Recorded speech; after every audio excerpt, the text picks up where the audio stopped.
Pessoal, boa tarde. Opa, Silvio. Prazer em Oi, vê-los. Silvio, querido. Filmaço hoje, certamente uma discussão, conversa muito boa, porque isso é um clássico absoluto. Nasceu clássico. Heber, que bom. E aí, que bom te ver, Silvio. Poxa, que câmera ótima. Você com o Peter Overbeck, né? É, Que, aliás, eu não sei o que a dupla aconteceu. dinâmica. O que aconteceu A dupla com o dinâmica. Peter Overbeck? Você sabe o destino dele? Olha, segundo rumores, não tem nada exato. Ele foi para Israel uma época, Ouvi falar nisso. e parece que ele já faleceu. Essa é outra Ah, informação não Faleceu há confirmada. muitos anos. ele faleceu, é? 2015. Olha só. Em Israel. Estava Em com Israel. 78 anos. Foi isso? É, Confirmado isso? Eu confirmado. nunca tinha tido uma confirmação que ele tinha falecido. Eu sempre me lembro esse gesto dele. Ele parava com uma mão enganchadinha na outra, assim. Tem várias fotos. Eu mesmo fiz uma foto dele com a mãozinha assim. E ele também tinha um outro cacuete típico de fotógrafo. Ele apertava o olho na falta do visor de contraste. Ele apertava o olho para ver o contraste, assim. Então era muito comum você ver ele no set com a mãozinha assim, mais embaixo aqui na altura da cintura, e o olho apertado assim. E aí sempre tinha um comentário fantástico. É porque a mão assim? Não sei, era o jeito que ele parava. Ele parava com a mão enganchada, uma mão enganchada na outra. O jeito da pessoa. Um cacuete físico. Grande figura.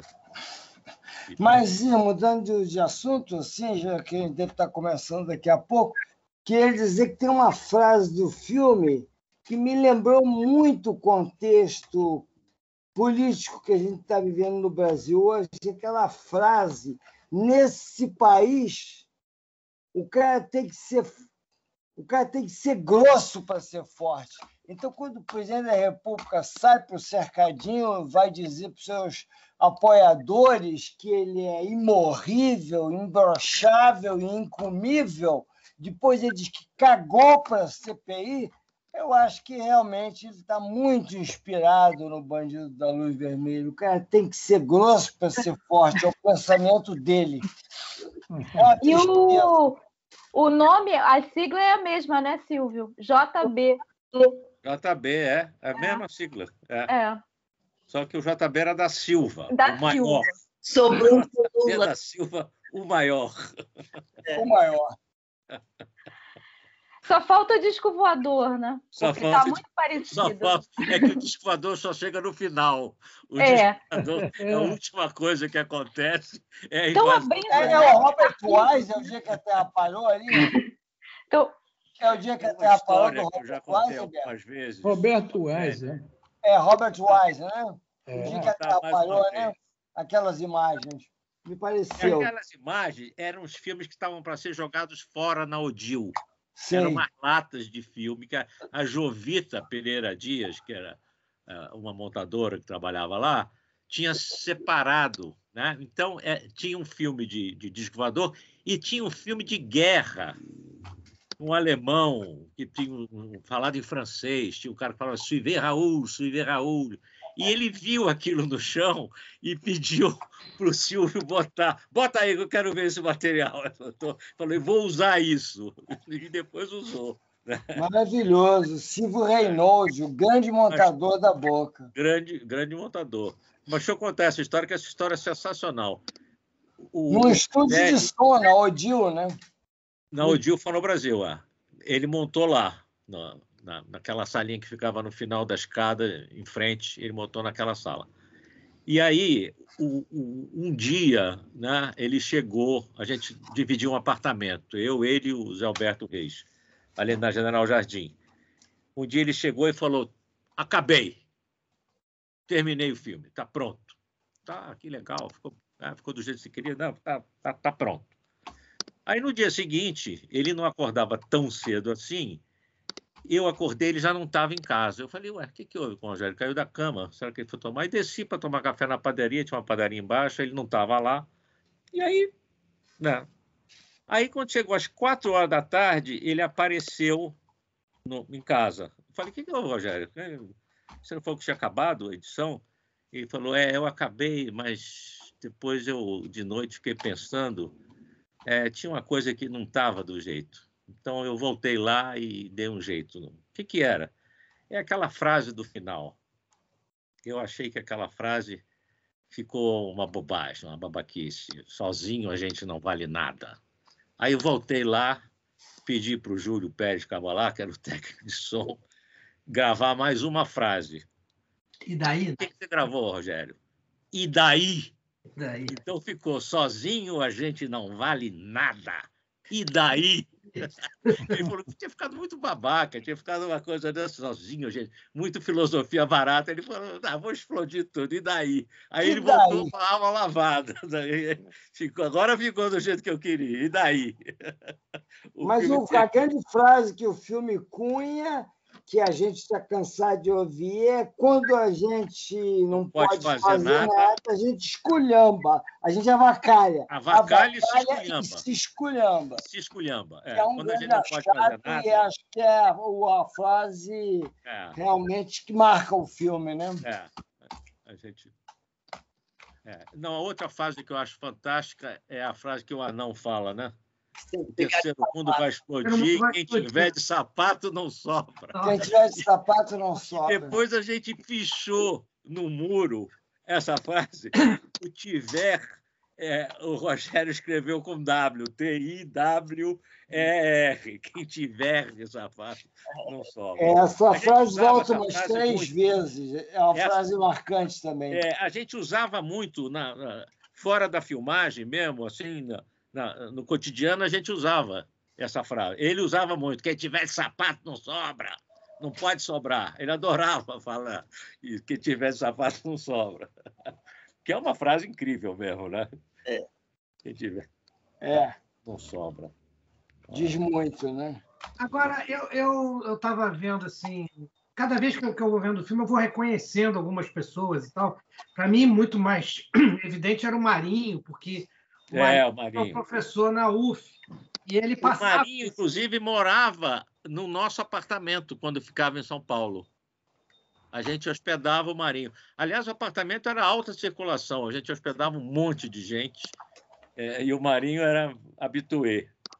Mas agora eu vi que eu nunca tinha reparado no filme. Já tinha visto o Reichenbach, já tinha visto o próprio Rogério. Mas o Júlio Calasso... Tá. Fazendo uma bicha. Eu também não identifiquei o Capô. Fazendo uma bicha no cinema. Ele e o Antônio Lima. Ele senta do lado do Antônio Lima para paquerar o Antônio Lima. Aquele cara no cinema que senta, né? Olha só, não identifiquei o Neville. É exatamente isso que eu ia falar. O próprio Rogério. Pela voz. Eu acho que é naquela hora que tá uns cartazes atrás, não é isso? Ali o Neville? Tem uns cartazes na boca. Um traveling na audiência na porta do cinema. Um traveling lateral da esquerda para a direita, vai andando. Ali passa pelo Rogério, o Rogério está sentadão lá, escachado, e aí chega o Julinho Calasso, faz uma bicha chestrosa, assim, com a perna cruzada. Que ótimo. É muito bom. O Julinho era muito engraçado. Realmente, o Julinho era uma figuraça. Eu também não querido. Não é Sônia Braga. Sônia Braga, a Ibé vai falar, mas é o primeiro papel dela. A Sônia Braga, quem conhecia a Sônia Braga era o Almir Amorim. O Almir era assistente de produção, era amigo do Julinho. Uma época também dividiu apartamento com a gente. E ele conhecia a Sônia Braga do Hair. Foi a primeira coisa assim que a Sônia Braga fez, mas ela era coro do Hair, ela não era... Posso fazer uma observação? Sim. O Hair foi depois. E a Sônia me substituía. Ela substituiu no Hair?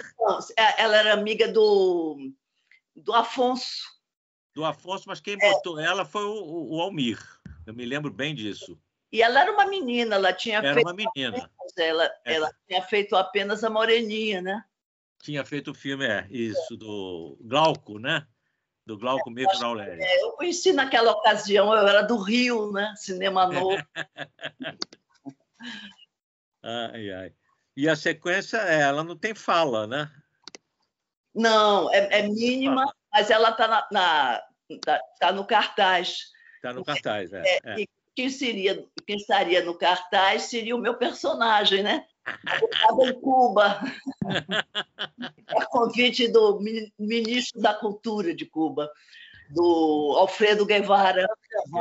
Com Júlio Bressani. Que fundou o ICAIC. Fundou o ICAIC. Nós nos conhecemos. Fundou a Casa das Américas, fundou tudo. Ele era um homossexual muito afetado, mas assim, empoderadíssimo em Cuba. Era realmente o homem de cultura do Fidel. Completamente gay, adorava festival de cinema, e me adorou, e ao Júlio Bressani também, e ao Paulo César Sarraceni. Ficou assim, inteiramente apaixonado e nos convidou. Aí Paulo César não pôde ir, eu fui com o Júlio. E aí cheguei atrasada. O Rogério foi generoso de me esperar, não é? Porque eu entrei quase no final, na terceira parte do filme. Foi quase no final. Foi uma generosidade enorme, né? Porque ele deixou para o final. Deixou para o final, a sua parte foi toda deixada para o final. Foi exatamente isso.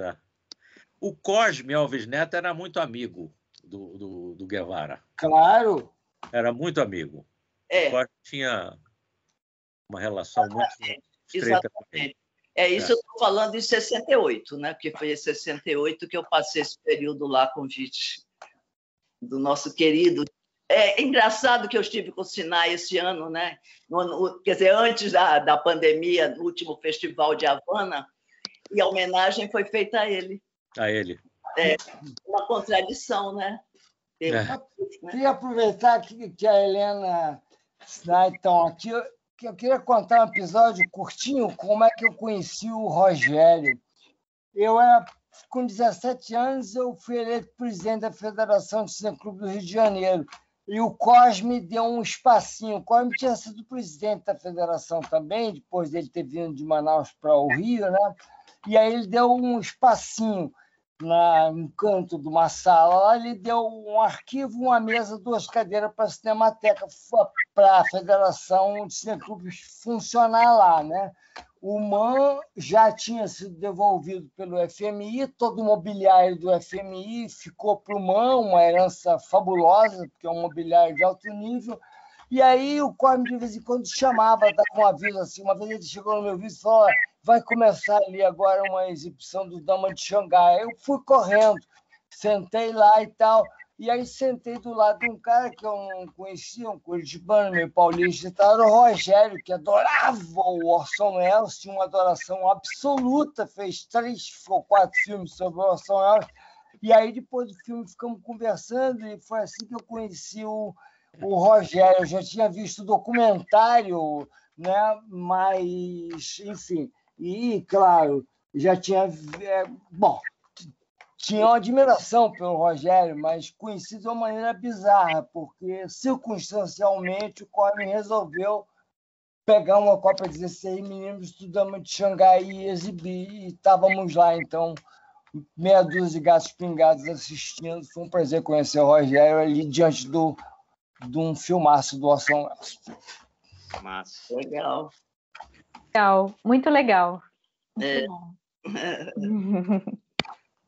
Você também tem um Rachembar, né? Você também, não, Silvio? Oi?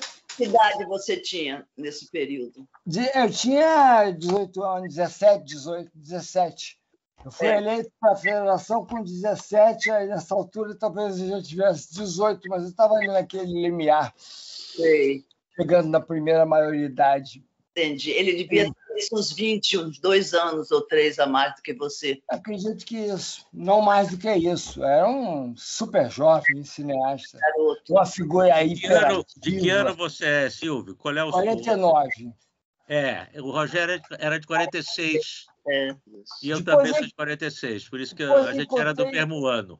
Encontrei muitas vezes o Rogério em sala de espera da Embrafilme. Ele sempre chegava de forma cáustica e assim se impondo com a inteligência e com o ardor assim dele, um furor, é uma pessoa incontível e com um jorro verbal também que não dava para controlar, era uma pessoa absolutamente brilhante, fora da curva totalmente.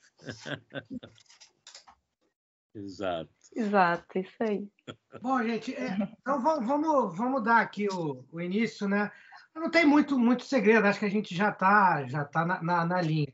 Para vocês, Sinai e Helena, que ainda não participaram da conversa, o que a gente tem aproveitado muito nessa conversa é reavivar muito, né, da experiência de quem participou do filme, no caso da Sinai, não, mas de quem viveu, né, parte, né, da sua vida e muito presente esse filme, imagino, né, que é um filme muito presente na vida de todos nós, e o Carlos Ebert, evidentemente.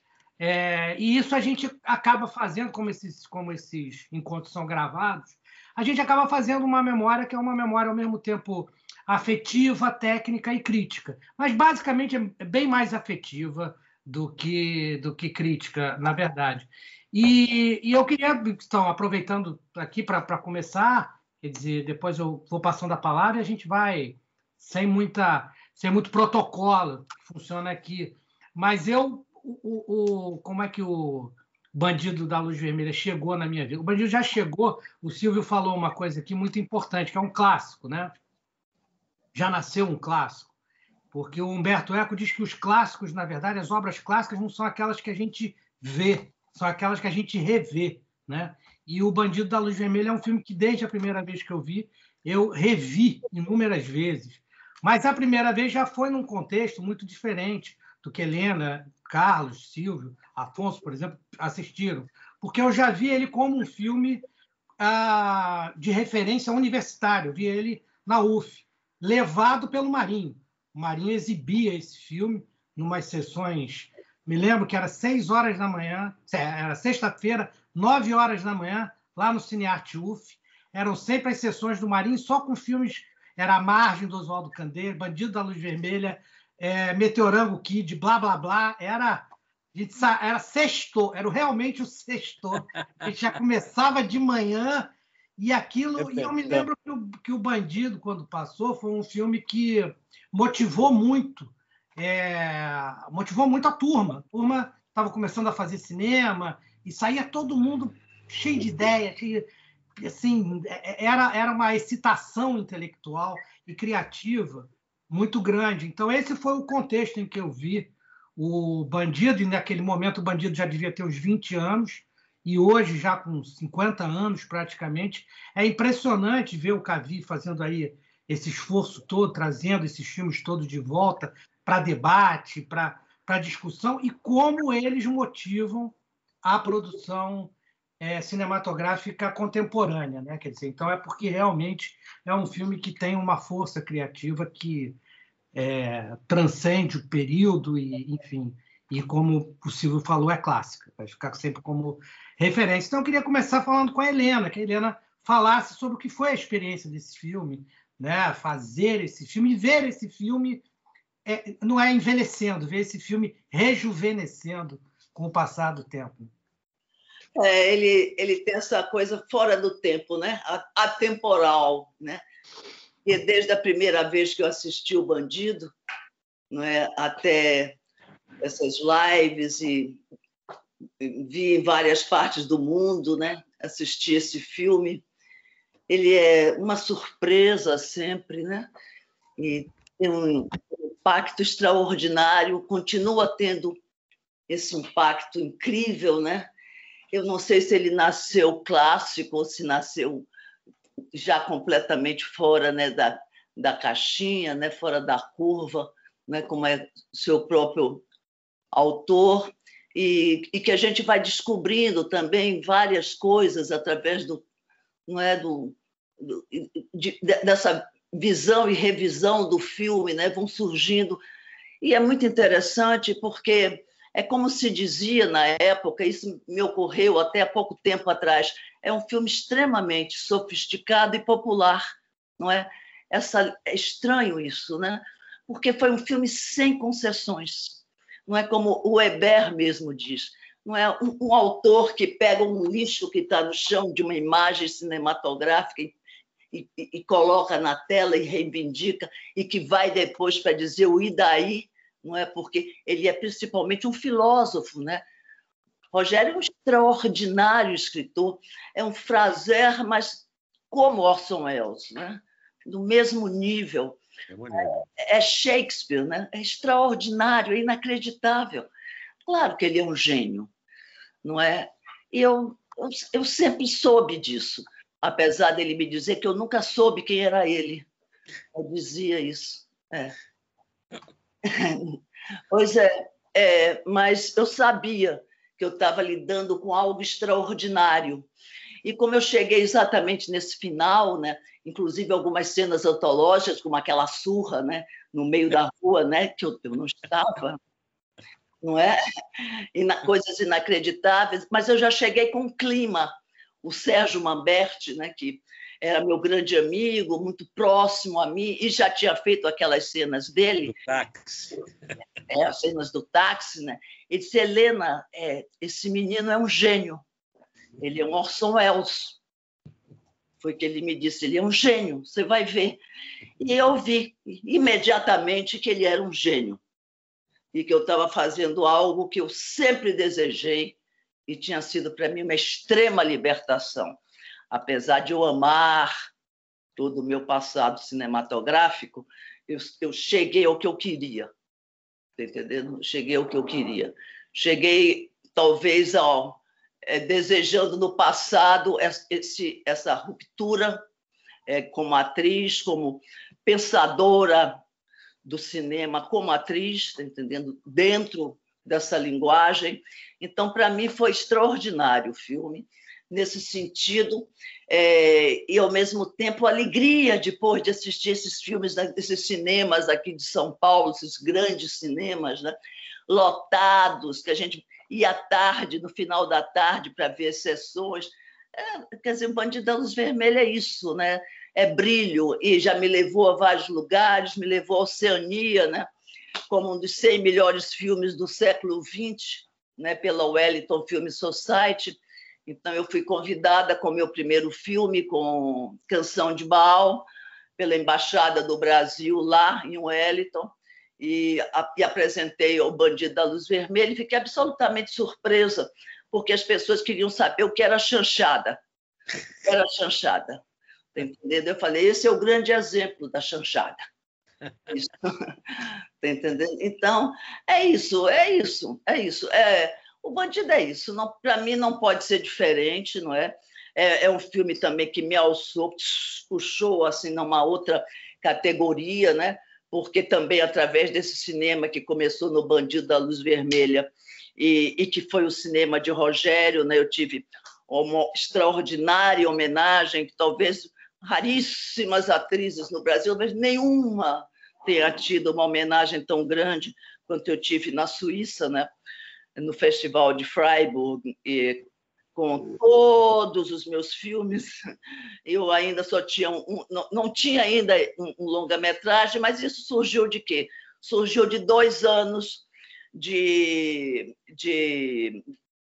festivais, do Festival de Turim, mostrando uma mostra completa de Rogério durante 2 anos. E essa curadora, Marina Motan, ela viu esse filme, e aí foi uma surpresa para mim.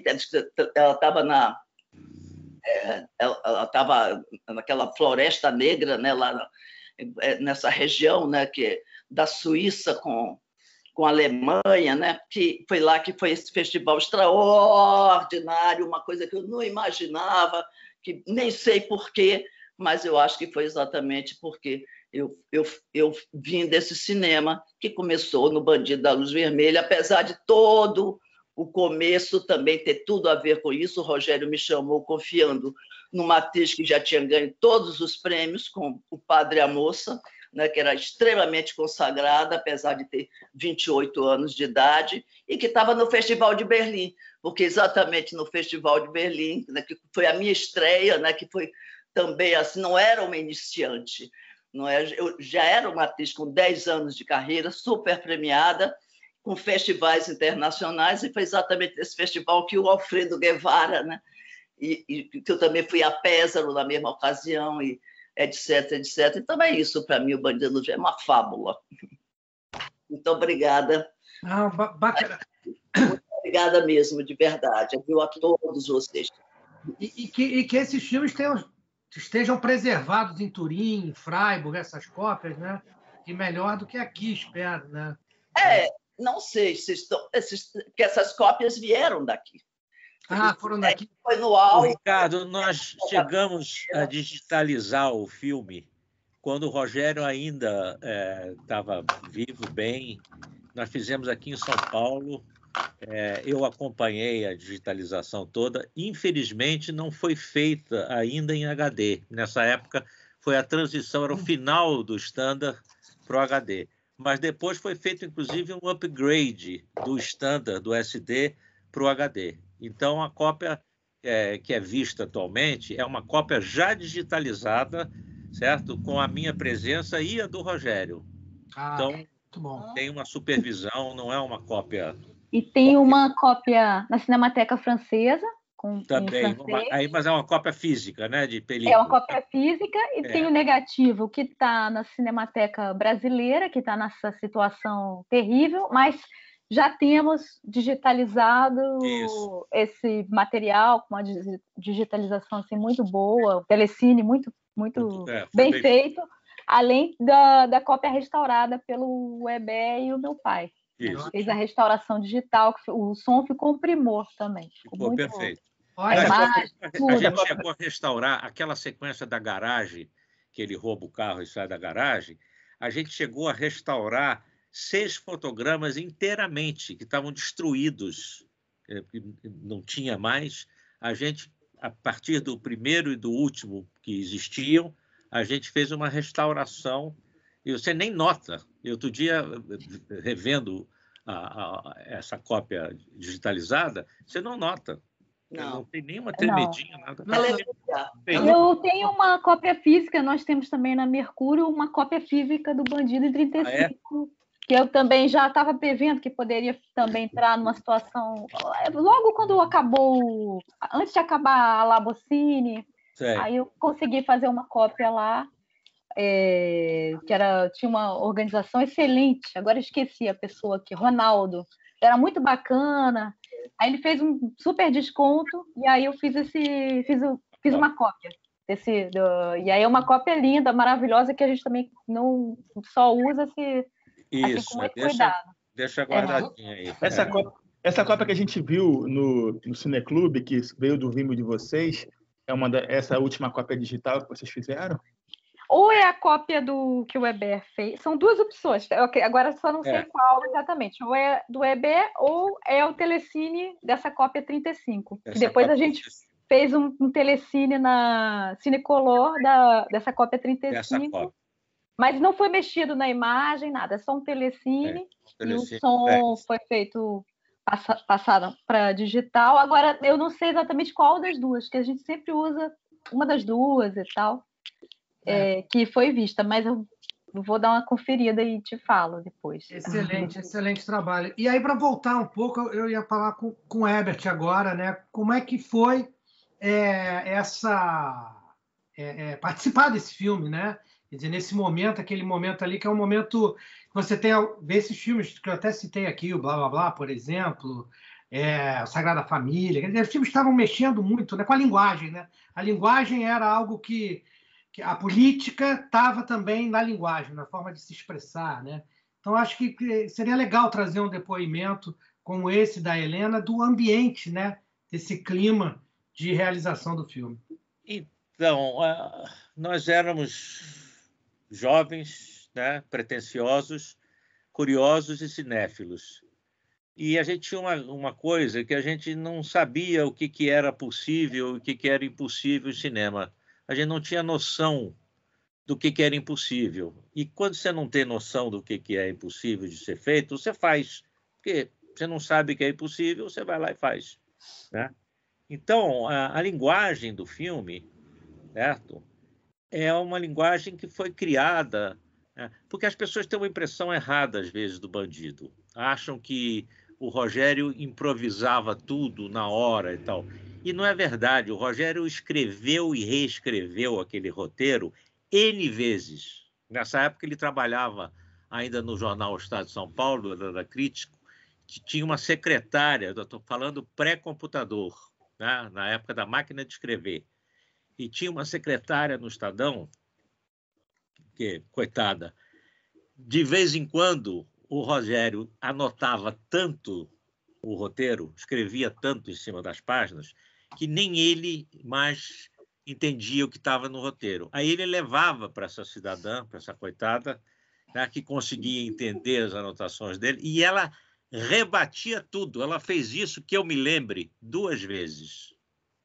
Certo? Então, é uma coisa... O filme era muito pensado. O Rogério tinha aquela construção, porque é impossível você, vendo o filme, né? O filme tem todos os personagens da história do Brasil, tem o Chateaubriand nos personagens do filme, tem o Tenório Cavalcanti, né? Ninguém faz um filme desse de improviso, né? Agora, a filmagem, né? Então, o roteiro era altamente elaborado, altamente construído, né? Mas a filmagem não.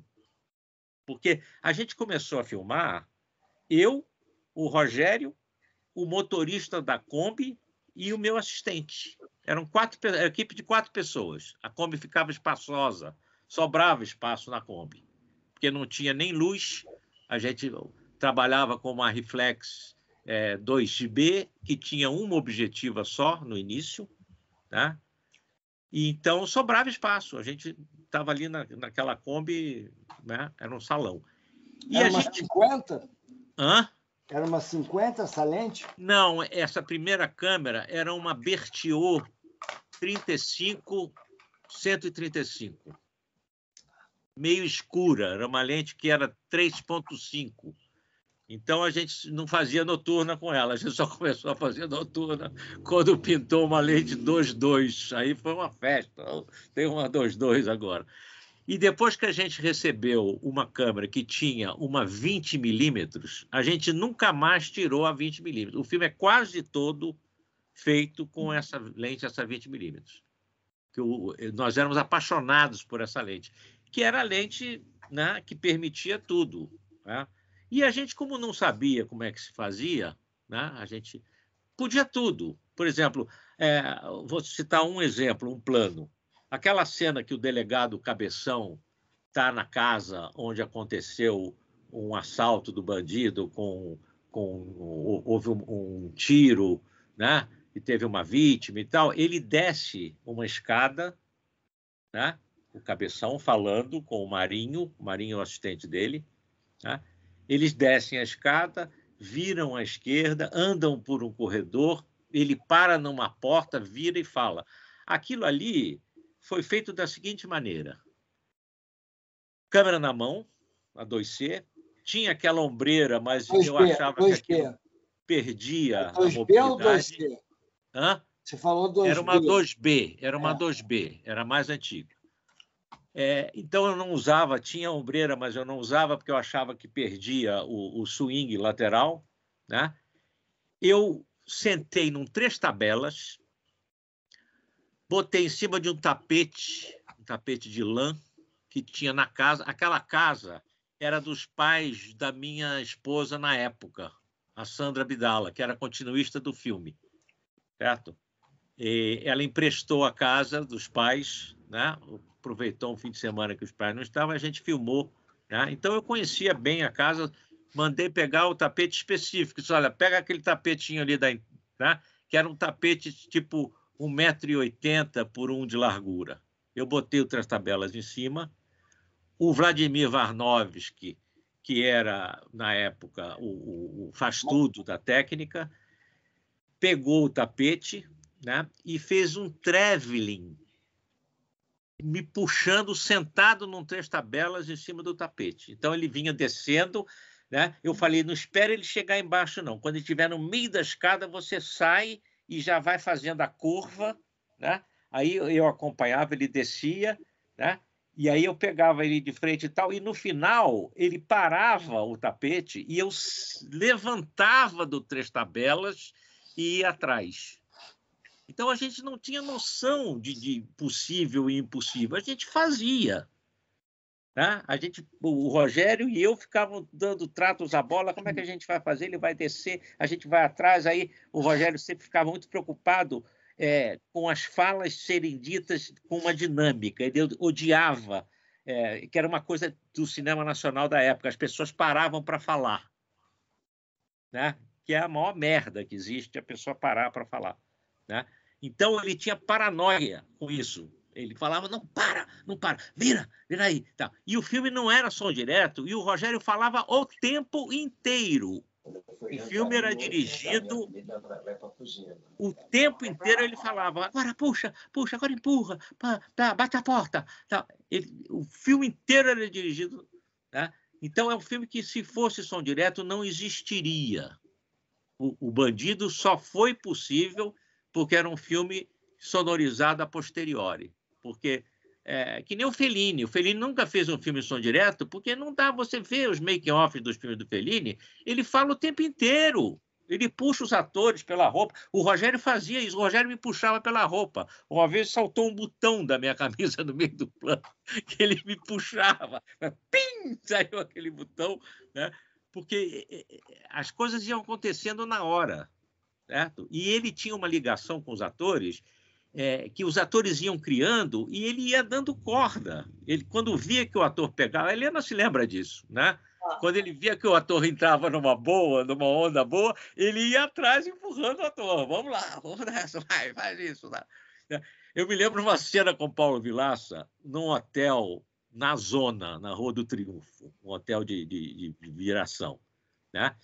Que ele começa com um delírio, o Paulo, tal. Aí ele entra no banheiro, eu vou atrás, né? E aí o Rogério falou, agora liga o bidê e lava a cara. E o Paulo teve um momento de hesitação, porque foi um hotel na Zona. Você ligar o bidê, o chuveirinho do bidê e lavar o rosto, ele deu uma titubeada. Ele falou, vai, Paulo, vai, Paulo! E o Paulo foi. Tem a cena, né? Aquilo ali não foi higienizado, nada. Aquilo entrou no quarto, né? E ele ligou o chuveirinho e deu uma meia titubeada. Você nem nota que ele titubeou, porque o Rogério deu um grito. Vai, Paulo! E aí a sequência diz. Aquilo tudo surgiu na hora.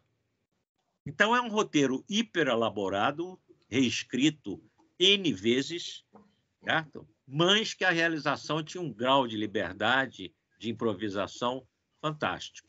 Né? E eu acho que essa dialética do filme, de ter sido muito pensado, né? Ele vivia com esse roteiro debaixo do braço. Eu me lembro da gente jantando no antigo Gigeto, ali em frente à TV Cultura, né? Ele levava o roteiro para todo lado ele estava com o roteiro. Pois você sabe que esse roteiro também foi apresentado a mim, ele me convidando para o filme 6 meses antes. Ah, é? No Rio de Janeiro. Ele levou o roteiro. Olha, o roteiro. Agora, a montagem também é muito importante ali, né, na decisão. Ele, como autor, devia ter participado também. Olha, foi um casamento. O Silvio Renaud e o Rogério foi um casamento assim, caiu do céu. Da vida inteira, né, Ber? Da vida inteira. Até o segundo Klaus, né? Porque eles se entendiam sem falar. Era comum o Rogério chegar na edição, comigo, a gente vinha da mesma casa, do apartamento, né? E o Silvio já estava lá, e aí o Silvio dizia, dá uma olhadinha aqui numa coisa, sem compromisso. Aí ele apresentava, né? 2, 3 cortes assim, e era sabe, o Rogério ficava encantado com aquilo. Ele falou, puxa, isso aí parece, né? Eu estava pensando nessa cena ontem. Então, eles tinham uma identidade de ideia, de propósito no filme, impressionante. Era uma coisa impressionante. Tá? Agora, algumas ideias... Desculpe, não, o Silvio fala, né, que o bandido foi montado exatamente como o Rogério entregou a ele, né?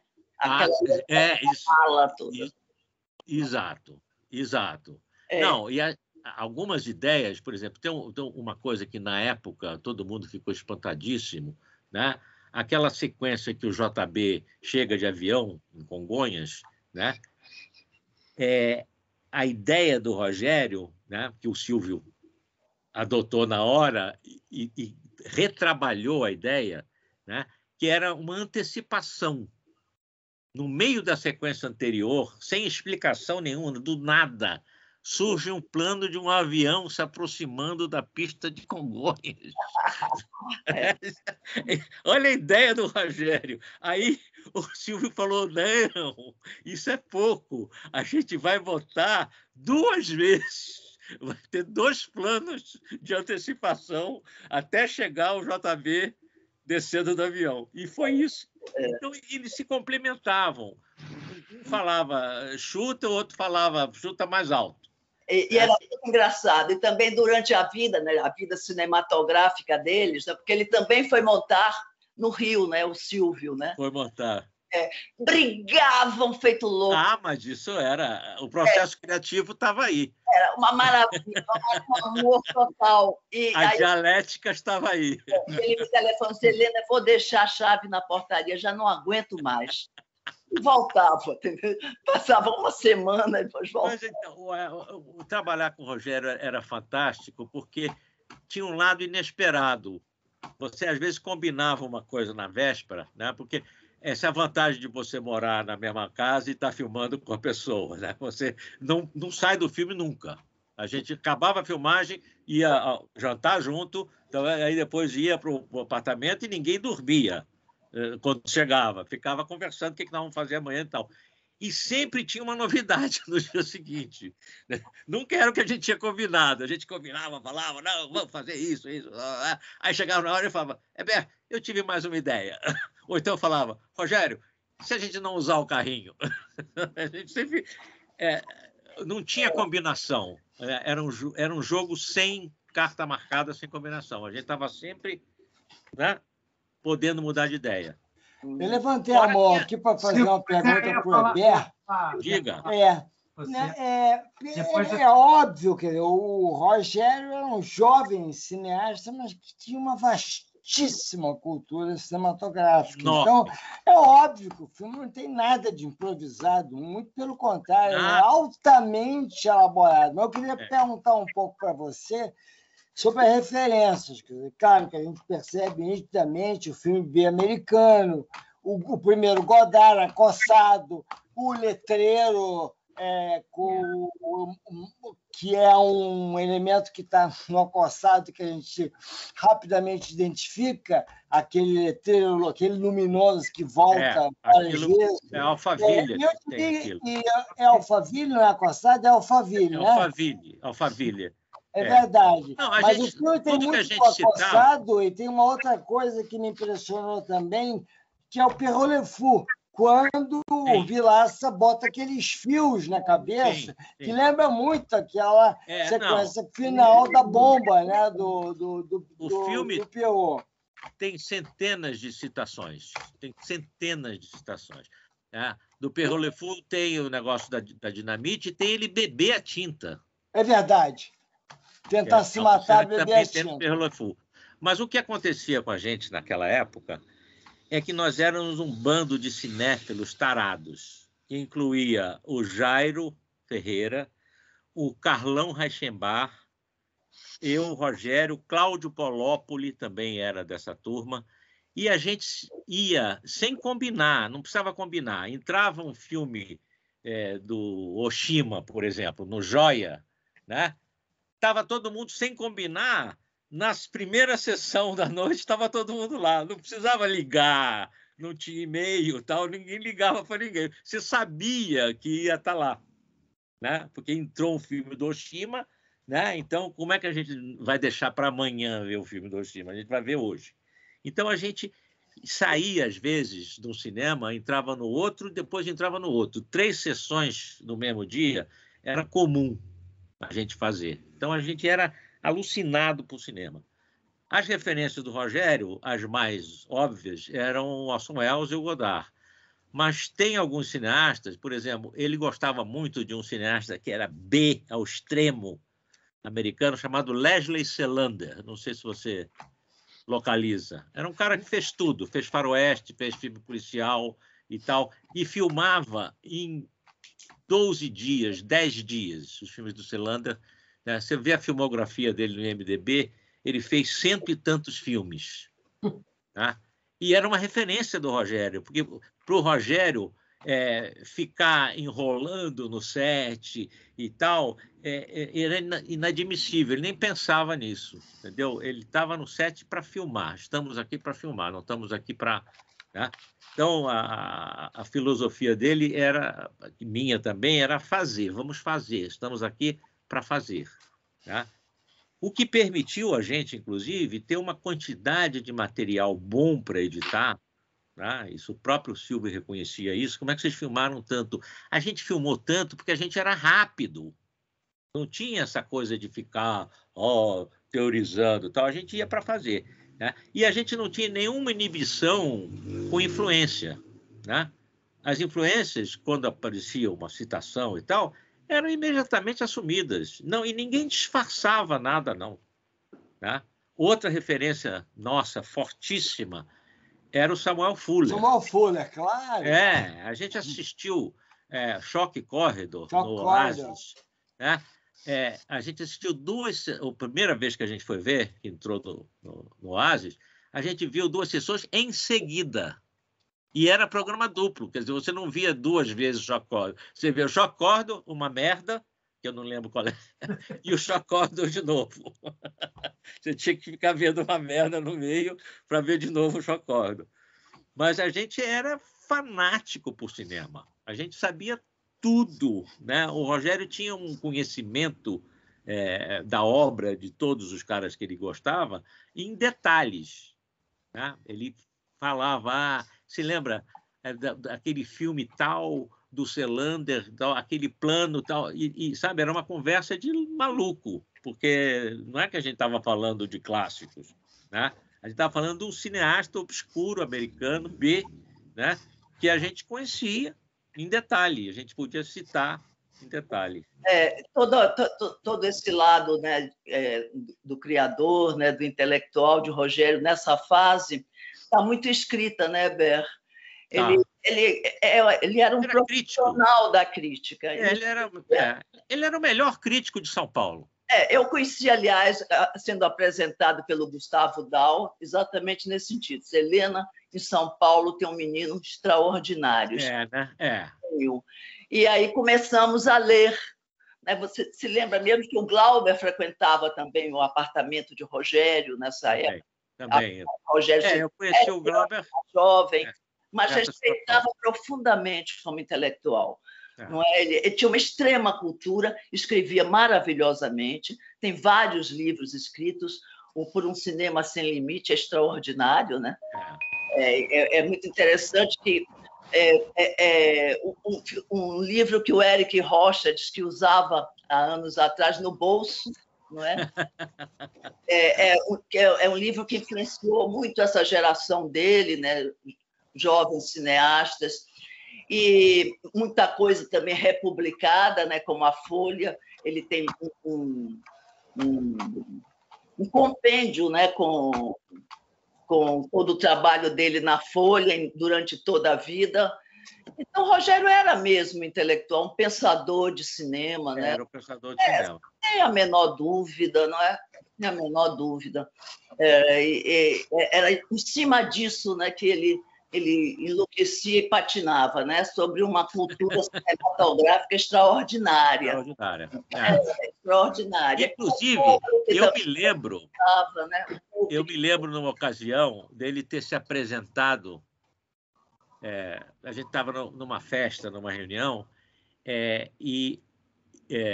conversando e tal, e eu falei, ô Rogério, tal. Aí uma pessoa que estava na roda, uma pessoa mais velha, Ele falou, você é o Rogério Ganzerla? Aí ele falou, sou. Desculpe a curiosidade, que idade você tem? Ele falou, tenho 20 anos. Era um leitor do Rogério. Ele falou, não é possível. Uma pessoa com 20 anos não pode conhecer o que você conhece de cinema. Eu leio as suas críticas no Estadão. Você conhece muito cinema para quem tem 20 anos.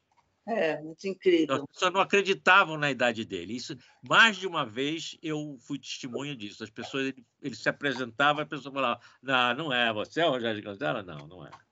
Uma característica do filme que eu acho também muito marcante é a música. O filme se dá uma extrema liberdade, uma espécie de geleia geral, assim, em que você tem Rock Around the Clock, você tem bolero, você tem Lupicínio, você tem a abertura da Quinta Sinfonia do Beethoven, você tem Malagueña, mas a coisa que mais me impressiona, o maior número de entradas, são 6 entradas, a abertura de Terra em Trânsito, que era um filme recente, e que entra 6 vezes. Eu fiquei impressionado, porque tinha uma questão ali com o cinema novo, mas o Rogério não quis saber. Ele adotou aquele fonograma, que realmente é muito forte, a sequência de abertura Terra em Trânsito em cima do mar, né? Aquela batucada.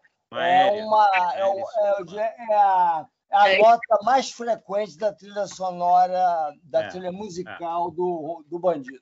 E tem Barravento também. Tem Barravento também. Trilha do Bandido. Tem Barravento e tem mais uma genial na trilha do Bandido, que é um mix do Hendrix, que ele foi muito ligado, com batucada, não é? Isso. E depois o Gerald Thomas lançou em teatro, foi um sucesso extraordinário, né? Essa batucada com guitarra, né? Com Hendrix. E, inclusive, acusaram de ser um filme de direita também, nesse sentido. Porque aí que está o Rogério, ele estava muito além da dualidade da época, do que se discutia, os dois lados dessa época eram muito limitados cá para nós. Eu nem sei qual era o... Muito sectarismo. A polarização era muito careta. E a gente falava isso. Ele falava, e eu falava isso também, abertamente. Isso é uma caretice. O Idaí, no final, é exatamente isso. Perfeito. Que ele se viu, de repente, enquadrado, sabe, muito... Com os costumes, né? Com os costumes, sozinho a gente não vale nada. Ele disse, eu estou sendo muito... Né? Muito bom moço. Estou sendo muito bom moço. Aí ele foi lá e gravou o Idaí. Mas é muito isso. E o Rogério não tinha medo da opinião dos outros. Por isso ele fez o que ele fez. Ele falava, caguei. Era num outro sentido, né? Num bom sentido.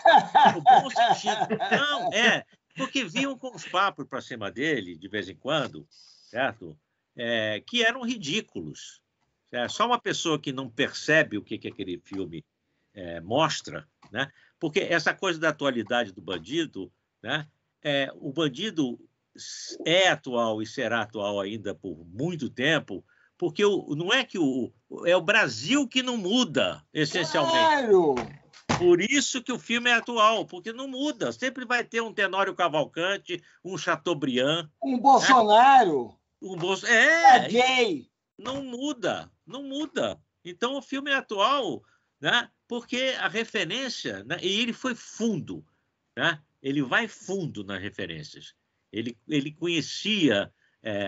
o Rogério era um cara que lia o jornal inteiro. Ele lia o Crime, ele lia tudo que você possa imaginar do jornal. Ele era um leitor voraz. Né? Então, o Bandido é isso. Tem a luta democrática, tem notícias populares. Né? E tem a alta cultura. E tem a alta cultura também. Sim. Tem Baudelaire, tem Rimbaud, tem tudo. Ele não tinha essa coisa de a cultura, não.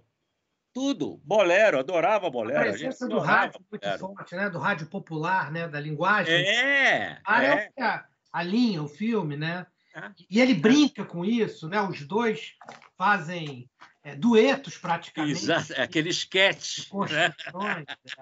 Agora, eu queria ver o Sinai também, Sinai, falar um pouco aí dessa, né, da vivência dela e depois se tornando cineasta, né? Como é que é isso? Como é que teve como é que essa influência? Como é que é isso? Como é que é essa vida aí, Sinai? Enfim, muito obrigada, Cavi, e parabéns, né, pelos 25 anos e por estar aqui junto de pessoas tão importantes, né, do cinema brasileiro. E eu acho que eu tô, assim, a minha posição é mais de ouvinte, assim, ouvir vocês, acho que eu vai ser mais enriquecedor. Mas, enfim, é um filme que eu adoro, eu sou super fã do filme, independente do filme ser do meu pai, eu acho um filme que agora ele está mais atual, eu acho que talvez ele esteja até mais atual do que em 68, né? Porque exatamente os políticos são os mesmos, as piadas, né? Inclusive aquelas piadas do JB da Silva, aquela, né? Tem até um nazista, né? No filme também, ligado ao Carrasco, o Carrasco nazista, que está ali associado. Então está tudo muito interligado com esse momento que a gente está vivendo. Assim, eu acho várias situações assim que eu percebo que são extremamente atuais. Essa é uma, né, do Carrasco, das piadas assim absurdas, né, dos chicletes para os pobres. Eu achava engraçado. Hoje eu já fico assim meio com raiva, assim, né? Que ele tem que dar chiclete para os pobres e todo mundo aplaude. E exatamente aquele cercadinho. E tem a coisa da milícia também, tem a coisa da milícia, desvio de dólares, é muito atual.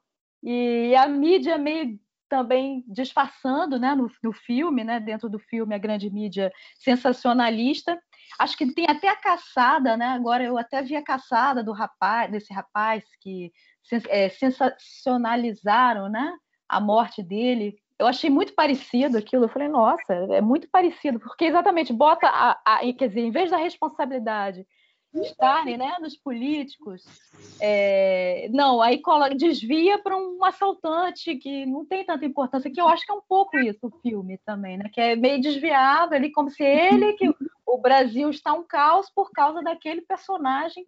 Exatamente. E é meio para desviar o foco, né? Ali a grande mídia, que vai acabar o mundo por causa daquele do bandido da luz vermelha que está assustando todo mundo, e não o que está acontecendo ali nos bastidores, né? Uma coisa de traição, milícia, desvio de dólares, e tudo isso que é extremamente atual, né? E eu vi esse filme com meu pai algumas vezes no cinema, assim, ele sempre se divertia, ria muito nessa cena do bidé, que ele achava muito engraçado. Meu Deus, o cara tá tomando banho num bidé, que absurdo. Ele achava aquilo muito... E ele ria, ele se divertia muito assistindo o filme. Mas o período assim que eu convivi, né, com meu pai, eu perdi ele com 30 anos aproximadamente, né? Então foi um período muito difícil, né, para ele fazer filmes. Eu não vi ele nesse período áureo, né, do Bandido, da Mulher de Todos. Depois teve a Belé, teve o Exílio, e aí eu até acompanhei ele na edição do Abismo. Meu primeiro trabalho, ele não tinha assistente, eu acho, de edição nesse período do Abismo. Acho que foi ele que montou, porque eu que era assistente de montagem na Moviola, colava o filme, mexia naquela guilhotina, isso acho que com 4 ou 5 anos. Mas eu me lembro disso, assim, de estar trabalhando com ele. Quer dizer, trabalhando não, né? Para mim era uma brincadeira, mas... E aí eu ficava também tinha uma coisa também que eu até acho engraçado, assim, eu ficava meio acompanhando ele na Labocine. Tinha uma pessoa que brincava comigo, era um lugar que eu gostava de brincar, assim, quando criança, era na Labocine, veja só, né?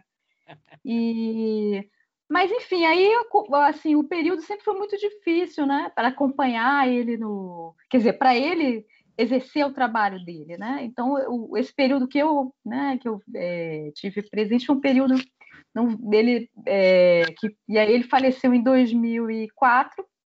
Então ele não viu esse período de retomada, né?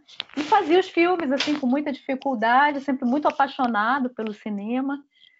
E é isso, assim, um período assim difícil. Então eu optei por não fazer cinema. Eu tenho uma outra formação, acadêmica, me formei em psicoterapia, em teoria psicanalítica, eu trabalhei com crianças autistas, e quando meu pai faleceu, que eu comecei a cuidar das coisas, porque tinha muita coisa que não estava telecinado, não tinha nem formato para ir para televisão, na época ainda era beta analógico, depois beta digital, aí tinha que telecinar os filmes, legendar, e depois veio a produção do Luz nas Trevas, e aí eu já estava trabalhando, aí comecei a trabalhar com cinema, e fiquei trabalhando muitos anos como produtora também, dos filmes da Mercúrio e tal, e aí em 2014 eu peguei uma produção tão difícil, tão assim, complicada, cheia de estresses, no final deu tudo certo,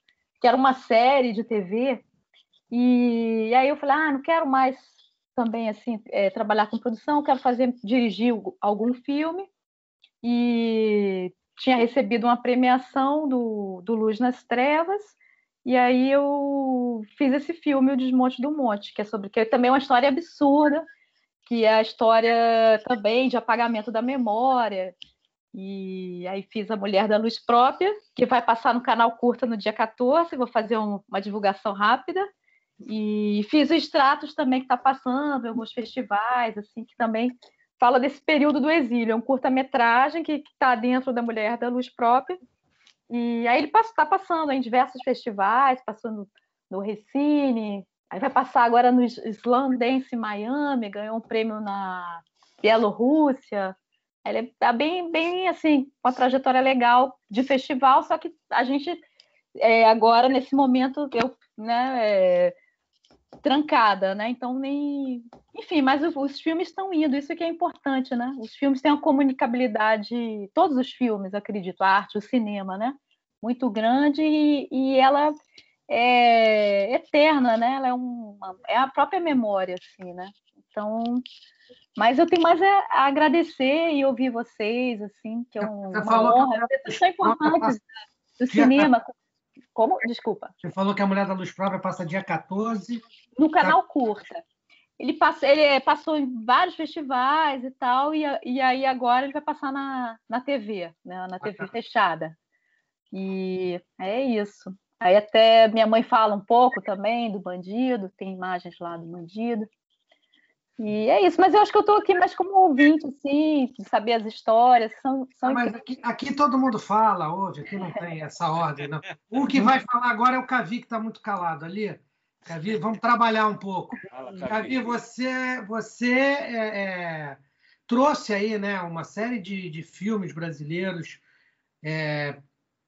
de volta, né, ao cenário, discussão, enfim, promovendo e debatendo. E você uma vez comentou, não sei se foi nem aqui, mas você comentou que tem uma turma jovem muito grande, né, que se interessa por esse. Você até se surpreendeu quando esses filmes voltaram a ser exibidos com essa. E o Bandido é um desses filmes, evidentemente.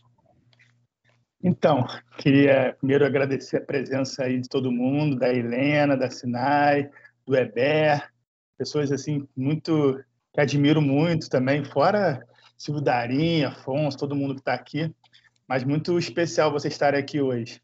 E ouvir essas histórias assim não tem livro que tem isso escrito, né? Eu acho que a importância desse cineclube aqui, quando a gente traz esses filmes antigos e para a gente ouvir as pessoas que trabalharam no filme, que se envolveram, a gente ouve histórias aqui que você só vai ter aqui, né? Só acho que a gente está gravando, isso vai virar um registro.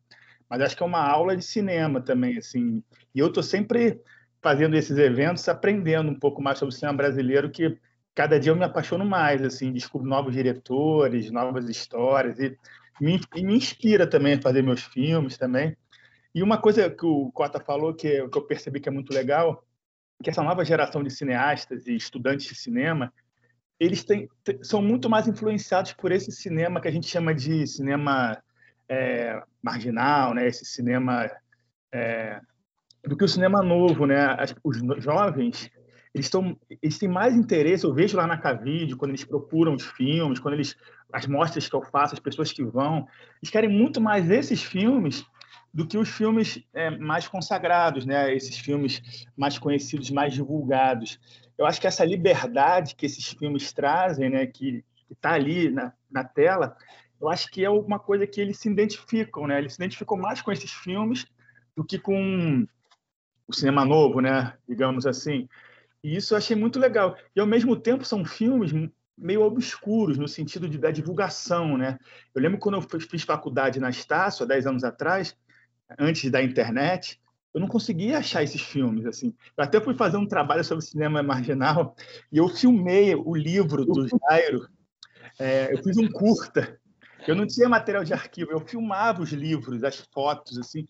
E foi aí que eu conheci o Rosenberg, foi aí que eu conheci o Rogério, o Neville. E nunca imaginaria que futuramente eu estaria trabalhando, ajudando, colaborando. Então, para mim, assim, é muito prazeroso, assim, muito emocionante estar aqui. Mas, Cavi, na linha do que você está falando, do interesse das novas gerações sobre os cineastas dos anos 60, 70, me impressiona o fato de que, quando a Cinemateca disponibilizou os filmes do Neville, fez um festival Neville, o filme mais assistido foi o Jardim de Guerra. Eu fiquei impressionado com isso, porque era um filme inexistente, ninguém mais tinha acesso. E eu fiquei impressionado com o número, que agora não estou lembrando, de acesso que o Jardim de Guerra teve. Foi muito impressionante. Antes da pandemia, um dia antes da pandemia começar, eu fiz uma sessão underground lá no Estação do Mangue Bang, que é um filme que ninguém conhece muito do Neville, até está desaparecido. E lotou. Estava mais cheio que Avengers. Todo mundo querendo ver o Mangue Bang, assim. E era só a galera nova, assim. Você via que... Da onde que eles souberam, assim? Qual o interesse deles nisso? Assim? Por que eles querem ver esse filme, assim, tão maluco, diferente, assim? E eu acho isso muito legal, assim, né? Esse interesse por esses filmes mais malucos, né? Mais livres, mais... pode tudo, né? Como o Weber falou, assim. Vamos, né? Pode tudo. A criatividade é aberta, assim. E essa nova geração, acho que tem essa vontade de conhecer mais esse cinema, né? Que, ao mesmo tempo, são filmes que você tem difícil acesso. A gente fez esse cineclube agora, dessa semana passada, né, Cotas? Passou o filme do Júlio Calasso, Caminho para a Morte. Pouquíssimas pessoas viram esse filme, têm acesso ao filme. Eu até botei já fiz um link para disponibilizar para o pessoal, assim. E agora eu vou fazer uma amostra da Cavide, vou homenagear 10 diretores, vou passar só esses filmes malucos. É o que o pessoal mais gosta. Não, é verdade. Isso está construindo um novo pensamento cinematográfico. Você muitas vezes não tem noção da importância que você está fazendo, porque a gente vai juntando nessas discussões esses filmes, né? Você pegar o Caminho da Morte, como você citou, a gente está falando aqui do Bandido, outro dia a gente falou do Bebel, Garota Propaganda, e a gente começa a fazer uma costura entre esses filmes que estava meio esquecida, né? O pensamento e talvez isso que esteja atraindo mais essa turma nova, poder participar dessa nova costura de pensamento também. É uma nova cinefilia, né? Um novo repertório para a cinefilia. Mas eu queria voltar ao Rogério, ao Bandido, para comentar um aspecto do filme que eu acho muito interessante, que é o fracasso assumido, né? O protagonista diz: eu sei que fracassei, né? Eu tinha que avacalhar, era só o que eu podia fazer. E o protagonista, ele tem uma compulsão suicida, mas ele é um suicida incompetente. Ele tenta se afogar no tanque, depois ele bebe lata de tinta, depois ele se atira no mar. Quer dizer, ele assume o fracasso, ele é um suicida compulsivo, mas incompetente ao mesmo tempo. Então, é um personagem muito contraditório. É o gênio ou uma besta? É o gênio ou uma besta? É o gênio ou uma besta. É isso aí. E também, Ricardo, se me permite, também queria saber da Sinai informações, por exemplo, porque o meu contato que eu relatei com o seu pai, e eu acho que foi o B2, que é muito interessante, que É um filme, não sei se todo mundo viu aqui, ou se teve a oportunidade de ver, mas é de sobras do bandido. Então, quer dizer, e é uma referência também da questão da montagem. Então, quer dizer, uma brincadeira com sobras, e que é uma brincadeira muito séria que deu um filme. E aí ele, né, co-dirige com o Silvio, né? O Rinaldi, a relação diretor e montador é tal que eles fizeram um filme de sobras e um outro filme, né? Então, eu queria saber um pouco mais sobre esse B2, que eu acho que poderia ter também uma exibição ou divulgação. Eu muito que ver, eu nunca vi o B2. Eu vou aproveitar aqui e sugerir, sei lá, pedir ao Cavi para o Cavi abrir o Cavi Streamer, né, de filmes brasileiros, que acho que é bem, seria muito importante assim, né, de estar nesses filmes e tal. O B2 ele está no extra do DVD do Bandido, do DVD restaurado que o EBR restaurou. O que está no DVD é o que o EBR fez a restauração, esse DVD pela Versátil. Pela Versátil, E nele tem uma entrevista no MIS, do meu pai, muito legal, e tem o B2. E temos ele, eu acho muito legal também, muito musical, né? São exatamente com as sobras.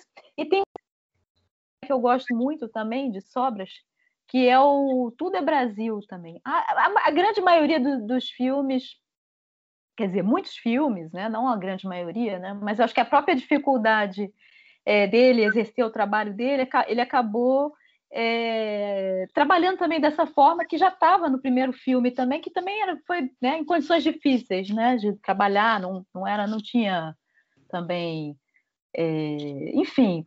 E aí ele só sobras de áudio, de rádio, com Carmen Miranda, tem áudios de Orson Welles, imagens também, inclusive, do Grande Otelo, dançando na Uni, que quando a Uni uma vez até foi pedir a gente essas imagens para exibir, porque também não, enfim, acabaram meio que se perdendo de alguma forma, não sei. Mas eu acho muito interessante trabalhar com as sobras. Eu acho que essa também foi a influência do meu pai, que eu absorvi também no Desmonte do Monte, na Mulher da Luz Própria, tem um material também que é sobras, que não foi feito em outro filme, tem um filme que minha mãe fez passado na Índia, aí algumas imagens que não foram utilizadas, eu acho que é interessante também utilizar. Eu acho muito interessante isso, trabalhar com as sobras, com a própria dificuldade, e eu acho que é por isso também que o cinema brasileiro também é tão rico, né? Porque também você consegue também extrair, né, para tudo, as artes do Brasil, né, o artesanato brasileiro, é riquíssimo também, exatamente porque através da dificuldade, né, que você consegue construir seu trabalho. Enfim, é cansativo também, o que eu via também com meu pai, ele ficava muito também, é legal falar, mas na própria realidade é uma realidade cansativa também, né? Acho que também, isso de uma certa forma, acho que até afeta a saúde e a dificuldade, né, para trabalhar, para exercer o seu trabalho. Mas é isso, eu gosto muito também do B2, assim, e tá no extra, enquanto não passa, não é exibido, tá no extra do Bandido, né, do DVD. Ô, Silvio, você não contou quando você viu o Bandido da Luz Vermelha, você lembra? Você está falando, tá perguntando para mim? Estou perguntando.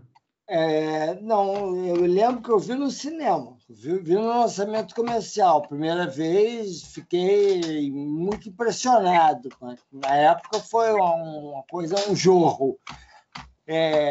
Acho que foi 68, foi 68, 69. Era um momento também muito complicado, quer dizer, eu estava vivendo ali numa militância, tinha pouca disponibilidade para a minha vida pública, mas como vinha de uma cinefilia muito intensa, tinha certas coisas que eu não perdia. Então, me lembro de ter visto O Bandido no cinema. O Macunaíma, por exemplo, foi em 69, como eu já estava preso quando foi lançado, eu só fui ver nos 70 e tantos, que eu levei um tempão para ver. Mas O Bandido eu lembro que eu vi no cinema, lançado comercialmente. Bem, você lembra do lançamento do filme? Você lembra? Lembro. A gente, é o que a Helena falou, a gente ia no Marabá curtir o público. O filme enchia o Marabá, gente. Vocês não têm noção. Parece que é um filme cult e tal, mas o povão amava o filme. Claro! O povão do Marabá amava o filme. As pessoas riam. Eu me lembro, a gente entrava na sessão, né? O Marinho ia com a gente. O Marinho fazia de bico para ganhar uns trocados. Ele fazia fiscalização para de filme, que era do Zé Alberto, que morava com a gente. Ele era fiscal da de filme. Então, ele conhecia os porteiros todos dos cinemas ali do centro e tal, e a gente ia fomos 2 vezes com o Marinho para ver o público, porque era um acontecimento. A gente, inclusive, se surpreendeu com esse sucesso de público. O próprio Rogério se surpreendeu. A gente não tinha ideia que fosse um filme tão popular. Não tinha ideia que o filme ia fazer tanto sucesso também. Então, foi um sucesso. Quer dizer, ganhou o Festival de Brasília e encheu o Marabá. Quer dizer, o que você quer mais, né? Está fazendo... Na verdade, eu acho que o chamado cinema marginal também teve uma receptividade de público muito grande, porque herdou esses elementos, né? E, de certo modo, os filmes da Bel Air também acabaram, alguns deles, fazendo uma quantidade de espectadores muito expressiva quando não se esperava. Quer dizer, os intelectuais achavam que aquele era um cinema marginal, era um cinema que não interessava ao público, mas fazia mais público do que os filmes de cinema novo. Mas aí o cinema, quer dizer, O Bandido não era um filme marginal, não é? Ele não foi lançado... Esse rótulo, inclusive, foi muito mal aplicado. Fora isso também. Ele teve 3 milhões de espectadores, né? 40 cinemas. Ele foi um super lançamento. Não se pensava de jeito algum como cinema marginal. E não foi recebido assim. Não foi recebido assim. Era um sucesso de público. Rogério era um intelectual, né? Também um menino...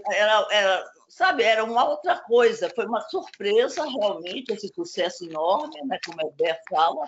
Não é? Porque isso, inclusive, foi motivo de inveja também, não é? De determinar, acusarem o filme, inclusive, de um filme de direita. Isso é despeito, puro despeito. É uma outra coisa. E a Bel Air, não. A Bel Air foi altamente sacrificada. Copacabana, Mon Amour, foram uma sessão dentro da Cinemateca Brasileira, não foi vista, só foi visto muitos anos depois, numa remontagem de Rogério, inclusive, para tirar algumas cenas que seriam impossíveis, né, de entrar na televisão, que ele retirou lá a cena de sexo, né, explícito do Paulo Vilaça, e não houve nenhum sucesso na Bel Air. Absolutamente nenhum sucesso. A Maria Alva está pedindo a palavra aqui, mas é só de você falar, Maria Alva, uma observação. Essa coisa que a gente pode até voltar depois, mas a questão de ser de direita, de esquerda, enfim. Mas a linguagem é uma linguagem totalmente avançada, é uma linguagem que não caberia nunca numa concepção de direita, digamos assim, né? Não seria direita, seria um cinema, né, que talvez até jogado aí no cinema americano, porque era essa a influência dele, né, básica, né? Rocks, né? O cinema clássico americano, né? A Idade de Ouro lá, dos 40, né? Então, mas essa linguagem sofisticada foi um dos motivos, sim, vamos dizer, aí no caso das figuras de uma esquerda, tá entendendo, obtusa. Essa esquerda obtusa é ligada, impulsionada por sentimentos interiores, pessoais, de inveja mesmo. Investiram no Bandido nesse sentido. Exatamente. De ser um filme de direita. Ouvi isso, está entendendo? Mas o que moveu foi simplesmente isso. Não se aceitava que um filme popular tivesse aquele sucesso, e foi esse sucesso, inclusive, que bloqueou a censura da ditadura. Quando eles quiseram meter a mão no já não dava. Era um sucesso extraordinário. Já com A Mulher de Todos foi mais perigoso. Aí a Mulher de Todos explodiu e a gente teve que sair de São Paulo. Não era mais possível, e aí Rio de Janeiro, Belém e rapidamente Europa, fugindo. Não é? Tivemos que um exílio em Londres, né? Mas no Bandido não, ele foi realmente um baita sucesso. E tem uma história muito interessante, é que quando eu comprei esse apartamento aqui que eu moro, que é a Bel Air, né? Ou a Bel Air, que é a Mercúrio também, tem um pedreiro, foi em 2004, e quando ele encontrou um afiche, né? um cartaz do Bandido da Luz Vermelha, ele deu uma gargalhada. Esse filme é muito maluco, mas é muito bom. Ficou louco com o Rogério. Esse homem queria fazer de graça o serviço, entendeu? De tanto que ele gostava do Bandido. Foi o melhor elogio. Foi o melhor elogio que o Rogério poderia receber. Muito Mariana. bom. Era um cara, sabe, quase da nossa idade, né? Eu não sei, na época eu não me lembro de ter visto o Bandido, mas eu tenho tanta referência do filme, quando eu vi agora, eu acho que eu vi naquela época o filme, com certeza. Mas eu estranho essa coisa da popularidade, porque eu vejo no filme tantas referências, né? Desde Pasolini, Fellini, Godard, ele tem várias referências. Mas é engraçado isso, quer dizer, o público não pega, não percebe as citações, né? Porque, inclusive, o final é o Pierrot Le Fou, não é? O público não percebe, no entanto, eu acho que o filme tem tantas coisas, como é que eu vou dizer, populares também, que faz com que o filme agrade ao público, né? E eu acho que, no caso da música que o Silvio falou, ajuda muito também. Muito a participação. Tem o Roberto Luna cantando bolero, gente. Isso, pois é. O Roberto Luna era um cara super popular. Que a gente chama hoje de cafona. Ele era o rei do cafona. Tem Asa Branca. Tem Asa Branca. Lúcio Gatica, eu me lembro que na época era um sucesso danado. E ele tem lá o Lúcio Gatica também. Lúcio Gatica. Americana. É isso. Pegou o popular por esse lado. Embora o filme seja cheio de citações de filmes. Os italianos, assim, não sei se ele teria essas citações, né? Mas é interessante também, porque as pessoas recebem de uma maneira individual, né, os filmes. Eu não vejo muito Fellini, né? Não vejo cinema italiano ali. Não, ele tem bastante do Pasolini, isso tem. Aquela cena dos meninos, mendigos, meninos pivetes na rua, né? Aquilo é Pasolini puro. Aquilo Pasolini remete.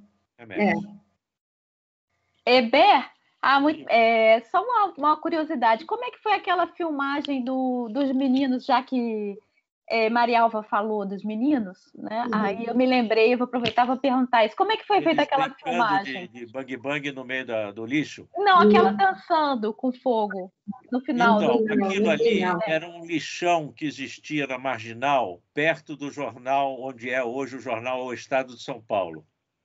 Ali tinha um lixão, que era da prefeitura, e os meninos tacavam fogo no lixo. A brincadeira era botar fogo no lixo. Tinha os fiscais, mas era um lixão muito grande, né? E a gente passou uma vez, não foi nessa primeira vez que a gente passou, que a gente rodou, não. A gente passou uma vez, viu as fogueiras, eles brincando, né? Aí a gente voltou lá um dia para rodar. tá? Mas a gente sabia da existência daquele lixão. Aquele tá? lixo. Eu tenho, inclusive, fotos. Eu andava com uma laquinha pendurada e eu fazia fotos. Paralelamente à filmagem, eu fazia umas fotos. E outro dia eu encontrei esses negativos, escaneei e copiei. E é impressionante, porque tinha urubu na Marginal, onde hoje é o estado de São Paulo, tinha urubu voando baixo. Era uma coisa, nuvens de urubu em São Paulo, na Marginal. Então, era uma coisa que hoje a gente ficaria chocado. Se a gente passasse naquele lugar hoje, né, e visse um lixão a céu aberto, né, a gente ficaria chocado, mas na época estava lá. Tinha ponte sobre o rio Tietê, na Marginal do Tietê, feita com flutuador, isso também tem fotografia disso, feita com um barril de óleo flutuando, uma pinguela. A gente filmava nesses lugares, né? E em São Paulo. Então, a gente não tem muita noção de como é que São Paulo era naquela época, mas tinha lugares, né, que eram periferia mesmo, era favela a céu aberto. E os meninos, a gente ficou louco com aquilo. E o Rogério botava fogo, né? Vai atrás dele e tal. E aquela moça sambando? Como diz a Sinai, né? Isso tudo é memória mesmo, né? Né? A moça sambando também estava lá, certo? Mas num outro setor. Tinha o setor dos garotos e tinha o setor do samba, né? Mas também estava lá. Aquilo não, nada daquilo foi produzido. É documental mesmo, né? Nada daquilo foi produzido. Aquilo é documental, né? Tem várias coisas no filme que são documentais, mas como elas estão tão integradas dentro do filme, você fica até em dúvida. Né? Por exemplo, naquela sequência do Paulo sendo perseguido pelo carro da polícia e tal, as cenas que tem antes, né, que são de dia, aquelas cenas são documentais. Aquilo ali a gente saiu com a Kombi com a porta aberta, a gente amarrava a porta da Kombi para ela não ficar batendo, né? E aquilo eu fazia no tripé. Eu gozava que o que era para ser feito na mão, eu fazia com tripé. O que era para ser feito com tripé, eu fazia na mão. Né? Aquilo ali eu botei o tripé, abrimos a porta da Kombi e fizemos. Aqueles travelings ali na São João. Documental também. Bem aquilo documental. É totalmente documental. Né? É que a gente fazia tantas coisas encenadas que depois a gente se lembrava. Quando é que a gente filmou isso? Né? Por isso que teve material para fazer B2, porque a gente filmou muito. A gente investia tudo que tinha em negativo. Negativo nessa época era que nem droga, era um tráfico, né? Você ia de noite nos lugares e falava, chegou 10 latas de Gevapan 30 no Honório. Então vamos lá amanhã de manhã, senão vai... Porque era tudo importado, contrabando, né? A importação legal da Kodak e da Gevaer não davam conta. Certo? E era muito mais caro. Então, tinha um monte de gente que contrabandeava a película. Era uma coisa que tinha um valor, assim, e tinha esses informantes, as pessoas que falavam na noite, olha, chegou, a gente comprou para fazer aquelas noturnas do bandido, era uma espécie de sommelier de filme. Eu me lembro que eu que guardava, né, as latas e tal, a gente tinha, para coisas sem importância, de dia, assim, e tal, o Gevapan 30, que era mais barato e tal. Né? Para as coisas assim, de interior, que precisava ser mais elaborado, com iluminação, a gente tinha o Kodak WX. E o ouro, a champanhe que a gente guardava... 3X. Não, era o Dupont Superior 4. Isso aí era assim, as grandes sequências noturnas, né? Aquela sequência do hotel que a mulher se joga da janela, tal, tudo que é noturno, né? Bem feito, foi feito com Dupont. Então, eu imagino que naquele momento... A gente escolhia o filme como quem escolhe um vinho. O que vamos filmar? Então, peraí, vamos levar WX. Isso aqui não é para Gevapan 30, isso aqui é para WX. Aí... Genial. Eu imagino também que era uma época em que a hegemonia era da película Color, então o preto e branco é relativamente mais fácil de se conseguir, coisa que alguns anos depois inverteu, ninguém mais conseguia comprar. Eu fiz um curta que o Valtinho Carvalho fotografou, o Príncipe do Fogo, em 84, foi uma luta para conseguir umas latas de 35 preto e branco. Ficou difícil. Mas nessa época, não. Nessa época, majoritariamente, os filmes ainda eram em branco e preto. Assim, os filmes coloridos eram ou essas produções... E o Sinai, meu casamento foi filmado com uma sobra de 16 milímetros do Davi Neves. Pelo Davi Neves. O Davi era o rei da sombra. A sobra de 16... Ele filmou, eu tenho até, já telecinei também, e foi o Dom Helder Câmara que celebrou o casamento. Tem que passar no Cineclube do Cavi. Tem que passar. Chique, hein? Chique. Devo ao Davi Neves. Amigão. Beleza. O Davi tem filmes inteiros feitos com ponta. Aquele filme que ele fez sobre Humberto Mauro, sim, todo feito com ponto. Então, também era sommelier de filmes. O que vamos filmar? Vamos filmar o Humberto Mauro andando. É grande? Não, ele vai mandar um quarteirão ali. Tem alguma ponta de 30 metros? Tem, então pega. Pelo tamanho do plano, ele ia escolher a ponta que ele ia usar. E todo mundo dava as pontas para o Davi. E fica bonito, que é preto e branco, né? No filme, na Santa Margarida Maria, aqui da Lagoa. Então é clássico, seu casamento é clássico. Tem que lançar. Vamos fazer um filme. Davi tem que exibir. Vamos fazer um filme. Documentário novo. Incorpora. Casamento da Marialva. Vamos levantar essa história. Tem a Biblioteca Marialva Monteiro, tem que ter um filme.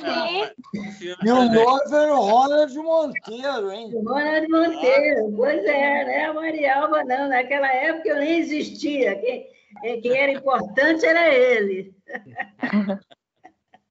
Agora, um aspecto importante aqui que vocês falaram, voltando também para a questão da linguagem, eu acho que um dos grandes, digamos assim, legados do Rogério é essa mistura, essa mescla da ficção com o documentário, né? Que ele foi aprimorando cada vez mais, né? Isso é uma coisa que ele foi... Né? O que vocês têm a dizer aí, Sinai? Pois é, exatamente. Eu acho que assim, o que eu estudei um pouco, né, sobre a ficção e documentário, eles na verdade estão casados, né? Porque os primeiros filmes, né, dos irmãos Lumière, né? Não, são na verdade documentários, mas são ficções também, porque tem uma encenação ali também, algumas cenas. E o do Méliès já é ficção, né? Já é mais ficção, mas também pode ser também um documentário também. Então, eu acho assim, as duas coisas estão juntas, assim. E também um documentário é sempre uma visão pessoal sobre um determinado assunto, uma determinada realidade. O Silvio vai saber responder muito melhor do que eu, que ele é um grande documentarista. Só estou aqui só para também não ficar sem dizer nada, né? Mas a ficção também, ela é um documentário também. Esse filme, O Bandido da Luz Vermelha, é uma ficção, mas ele também pode ser um documentário daquela época e pode ser até um documentário do que o Brasil é hoje. Como eu acho que ele acaba sendo também. Né? Ele acaba, de uma certa forma, mostrando, revelando através da ficção como funciona o jogo político ali, em determinados políticos, enfim... e determinadas situações e aí um documentário ele pode ser também uma ficção porque exatamente, né, eles estão interligados, eles já nasceram interligados, assim, eu acho. Mas o Silvio vai falar mesmo. Vou lembrar que o primeiro filme do Rogério, uma ficção, deliciosa ficção, um elogio à cinefilia, dois cinéfilos perambulando pelas ruas de São Paulo. O título do filme é Documentário. Documentário, exatamente. Exatamente, perfeito. Ele e o Tonati. Claro. Ali pelos Essa é a pontos gênese. E é meio ficção e documentário, né?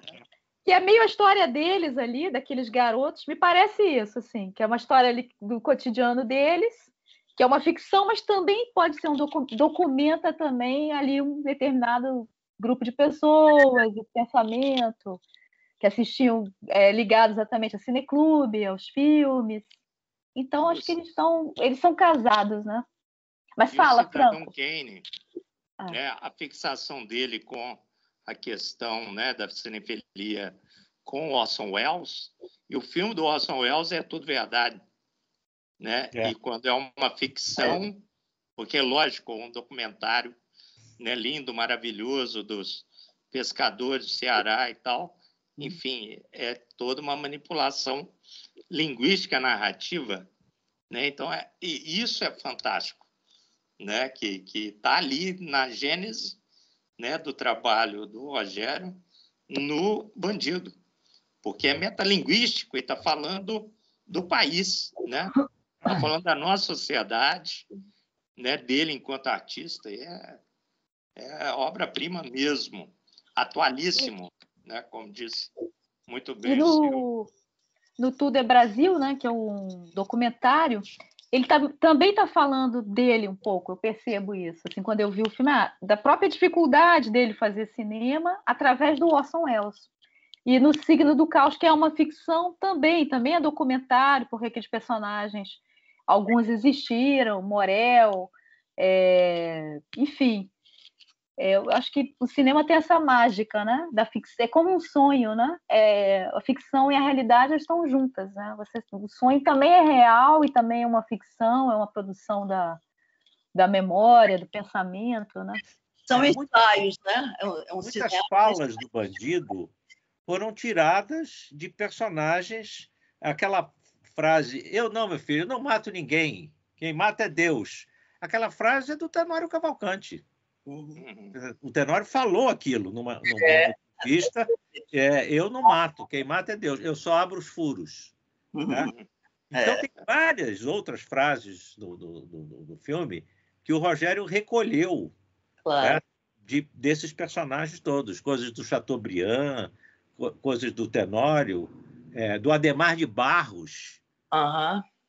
Aquela coisa de aqui nunca entrou dinheiro roubado, aquilo era uma piada. Na época já era uma piada sobre o Adhemar de Barros. E ele, Rogério, é personagem dos filmes. Ele está sempre também com um humanismo muito claramente. Também. Todos os filmes.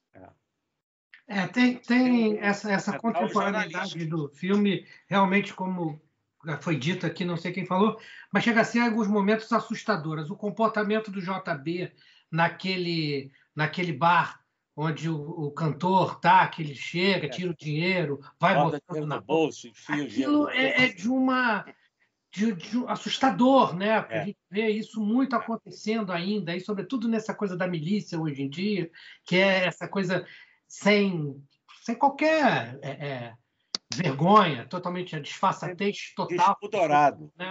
Essa Quem Mata é Deus eu acho antológica, não é? Porque exatamente esse é o pensamento, né, dos milicianos, dos grandes milicianos. Quem mata é Deus, né? Deus acima de tudo, né? Bota sempre o nome de Deus junto com as armas, né? Sempre, Então, quer dizer, se trata de um filme político, mas não... Eu acho que isso é que muda muito o Bandido na história assim, do cinema. Para mim, ele é um filme extremamente político, mas eu acho que a política não se expressa só na linguagem, no verbal, ela se expressa na linguagem cinematográfica, claro. Por isso que eu acho que, com certeza, hoje essa garotada toda fique tão impressionada com a potencialidade, né, que a linguagem tem. Esse filme ele é cinematográfico, ele é radiofônico.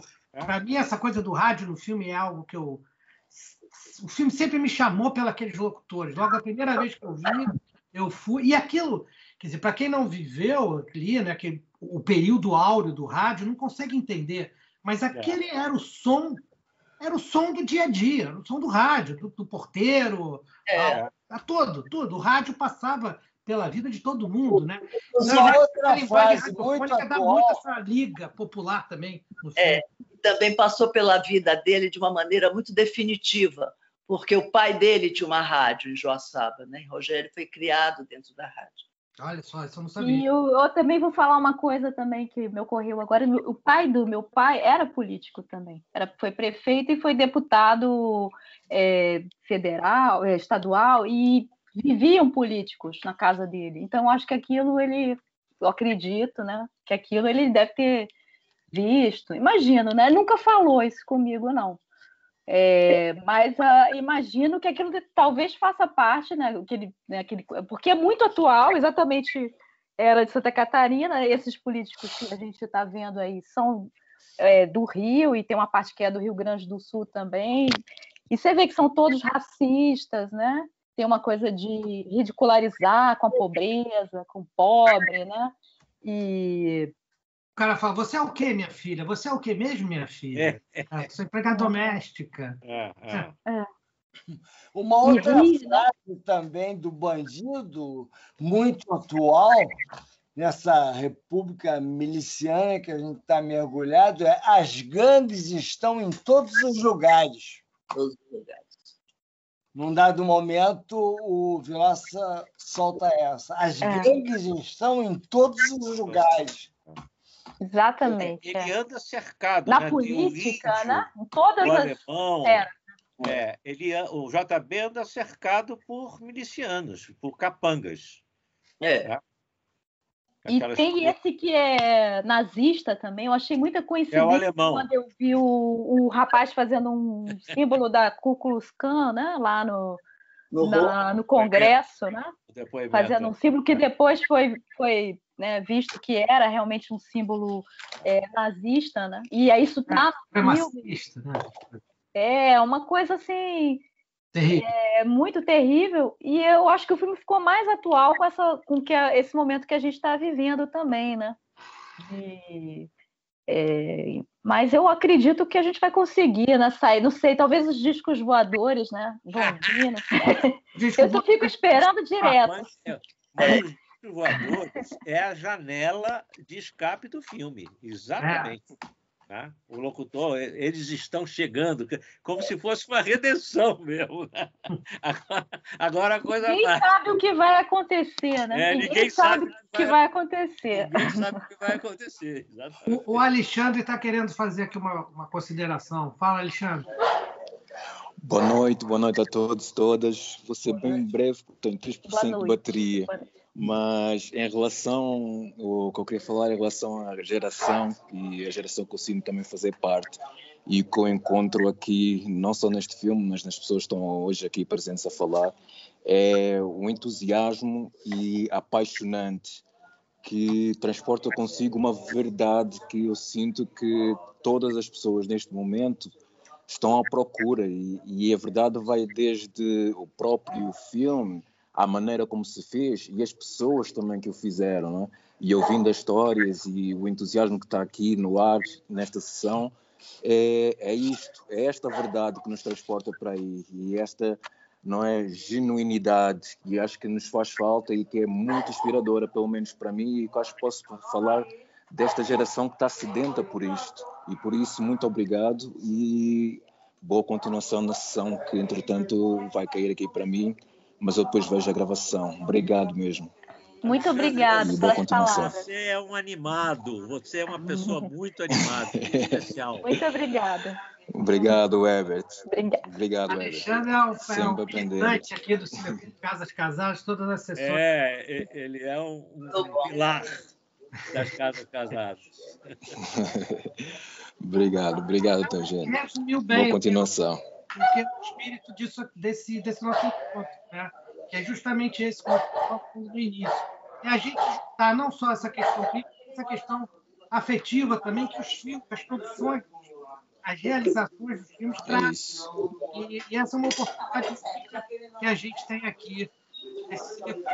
É isso. Tem um microfone aberto numa casa com os cachorros latindo. Eu acho que é os microfones geral, né? Era o do Alexandre, parou. Bom, gente, então eu acho que é isso. Eu não sei se alguém tem mais alguma consideração fazer. Pô, foi maravilhoso esse encontro hoje, foi um dos melhores encontros aqui, dos mais fluentes, e acho que isso é decorrente também do filme que a gente trata, né? Acho que o filme traz, né, um espírito que contagia também a conversa, né? Eu tenho notado isso aqui. E, enfim, então deixo aí para vocês, não sei se o Cavi quer falar mais alguma coisa, quer anunciar aí os seus eventos. Queria agradecer a presença de todo mundo, dizer que foi maravilhoso mesmo. Agradecer muito a Sinai, a Helena, o Carlos, o Heber, e convidar para a semana que vem. Semana que vem vai ser um filme meu. Então tá todo mundo obrigado. Está todo mundo convocado agora. Vamos estar comemorando os 24 anos da Cavídeo e vai estar passando o Fado Tropical, um filme que eu filmei em Portugal, que a gente está lançando agora. A Helena estava lá na estreia, né? Lá em Portugal. É lindo. É isso. Obrigado. Então, muito obrigada. Quero agradecer também imensamente a vocês essa comemoração dos 75 anos do Bandido. E muito boa noite, um beijo. E quero agradecer também, parabenizar os 24 anos aí da Cavídeo.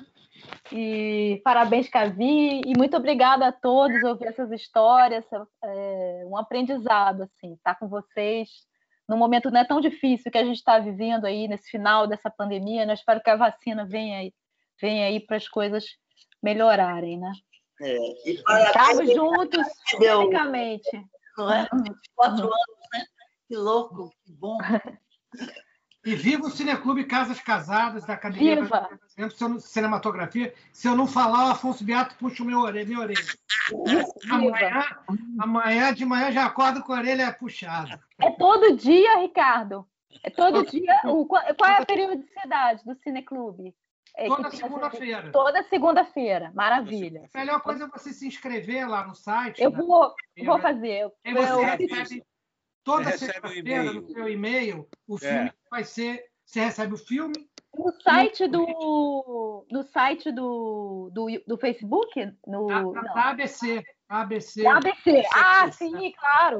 Eu te mando, Sinai, o link para você se inscrever. Eu te mando o link. Maravilha. Eu mando para você o link para você se inscrever. Aí você vai receber sempre.